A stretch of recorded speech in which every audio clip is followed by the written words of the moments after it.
Hi, I'm Jasmine Williams, and welcome to the Women Wealth Impact Podcast. I am so excited today because I get to dissect my first ever real estate investing deal. I've done hundreds of deals over the years, helping clients purchase their first homes, even purchase investment properties. But this was my first deal, the first one that kind of catapulted me into investing and got me to the where I'm at today with building a multi-million-dollar portfolio. So we're gonna talk about all the things, all of the hiccups. It even involves porcupine. It's just a lot. There's a lot, and you're like, what the heck are you talking about, Jasmine? But stay tuned so I can break down and show you how you all can actually get to the same point. I purchased this property 4 years ago, and now it's just opened up so many doors for me, literally, right? So let's go ahead and get into it and dive in. So I purchased this property in West Philadelphia. You guys know that I am a Philadelphia investor. Being an investor in Philadelphia has its ups and downs. We have really, really good areas of Philadelphia. We have not so good areas in Philadelphia, and I really like to invest in the not so good areas. That's where you can find a lot of, entry level properties, meaning like they're not as expensive, they don't cost as much, and because of that, we're able to really get into an entryway of investing in real estate. So because of that, I was able to buy this first property for $14,000. So I bought this first property. One of my best friends, he's a realtor and investor as well, he actually sold me the property and was like, okay, Jasmine, I want you to invest in real estate. I think this is great.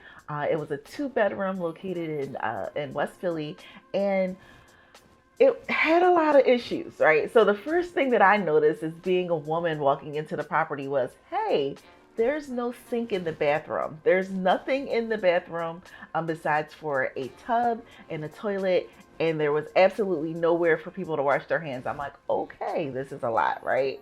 The whole house was full of like wood paneling. It was just old and dated. Unfortunately, the woman who lived there went ahead into a nursing home, and she was just like, I want to get rid of the property. So I went in, I completely gutted out the property, took out every single thing, even the bathroom with the no sink, and actually moved the bathroom. So because the bathroom was from when you walked in, you walked through a bedroom to get to the only bathroom in the house. So that was like a big no. So we moved the bathroom into the single hallway, and then we went ahead and renovated the entire house. When we renovated the entire house, we found possums in the foundation. So possums had buried under the house, and they couldn't get out, unfortunately, and so they died. So there was like a possum graveyard, at least 5 to 6 possum skeletons in the basement. I thought they were dinosaurs. I was like, what the heck? It looks so crazy. But those were in the basement. So then, or in the foundation. So after the renovations, I was able to work with one of my closest friends. She's a really good friend. She's a contractor, and she really taught me a ton when it comes to construction. She let me come and she let me look at the framing, the sheetrock, the electrical. Like, she did the whole house herself with a helper, and she basically had me along for the ride. It was like, every time you do this, this is how this is done. This is how we lay tile, all the things. So I learned a lot on that first property. Went through and was just like, okay, now this is a property that's completed. I was able to take out a loan against the property to do the renovations at the time. Went ahead, got that done, got a tenant in. Tenant moved in. It was great. I was able to get her in, and she paid 3 months down. And then a day or two after she moved in, she says, oh, I didn't realize that the basement door is narrow and I cannot get a washer and dryer down here. And I'm like, yeah, it's really narrow. The basement is really not for the use of tenants. Maybe you could put some storage down there, but it's really just the utilities. And so she wound up moving out. So maybe a couple weeks into her lease, she battled and battled. We went back and forth, and she wound up moving out of the property. I did feel defeated, I'm not going to lie, because I was just like, I did all this work. I had all these things. It was at this time, it was in the middle of the winter. It was just like, oh my goodness, what the heck am I gonna do? Thankfully, there was a tenant that was a Section 8 tenant. She moved in and lived in the property and loved the property. And it wasn't until she actually, she's a Section 8 tenant, wasn't until she actually got pregnant with another child that the unit was too small because it's only a 2-bedroom house. So now I have a very nice tenant in, an older woman who is amazing. And she keeps my property really meticulous. And I'm just grateful. And a lot of times when people are looking at the profit of a property, they look at how much the rent has gotten in. So over the years, over those, I guess, around about 4 years, I've got about $45,000 in rental income from that one property.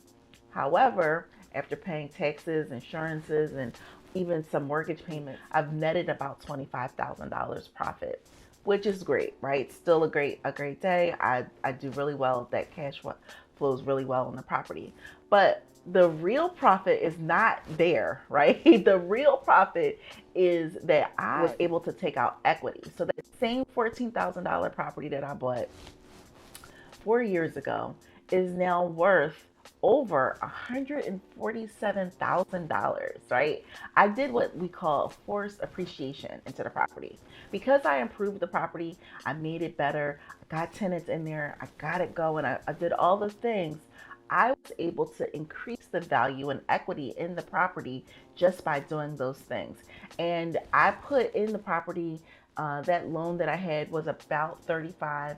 I think I put a total of $40,000 into the property. So I've literally doubled and almost tripled my net worth on the equity of the property just by doing the improvements. And that's what I encourage my students to do.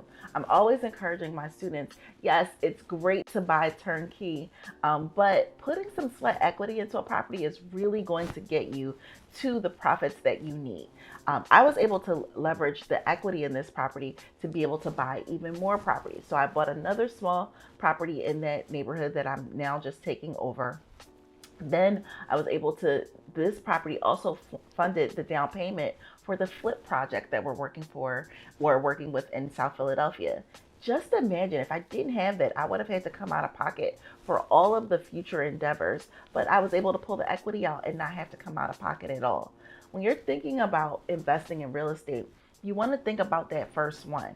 You don't necessarily have to think about what it's going to look like in 5 years, because in 5 years, you're going to be in a completely different place. And when I'm thinking about how to leverage real estate and how to teach my students, I'm just encouraging you to just get started. If you don't get started, then you will never know the benefits. You'll always be thinking, I think I can, I know I can, I sort of can't.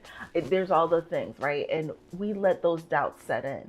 But if you go through and you say, you know what, I'm going to get started. I'm going to dedicate my time to going through and getting to that first rental property I'm really thinking about and wanting to build wealth for my students, then you're going to be able to see that it really, really helps. That first property, when I started, I was like, I don't know, it's only a small property. Why would I start so small? And me starting that small has now increased our net worth tremendously. Like I said, I leveraged that to buy not one, but 2 more properties. The property that I'm working on as a flip, once it sells, it will net me over $200,000.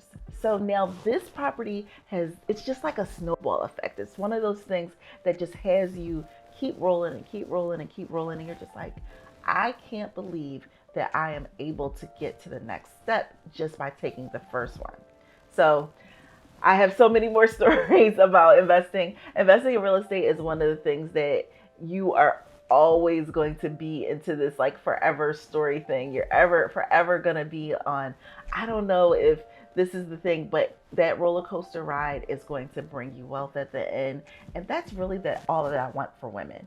I want women to realize their potential, realize that they can take advantage of what's out here, what people have been doing for years, and truly get to the next level of their financial life with investing in real estate.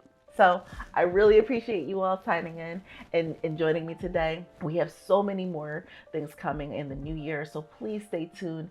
And I can't wait to talk to you all. Make sure, if you haven't already, to join our Facebook community, our Facebook group over on the Wealthy Women Real Estate Investing group. When I tell you that there's just so many gems, I do a masterclass there every Monday, and I'm just wanting to pour in and pour in and pour in and really be able to help you all realize your true potential. Thank you for tuning in. Talk to you soon.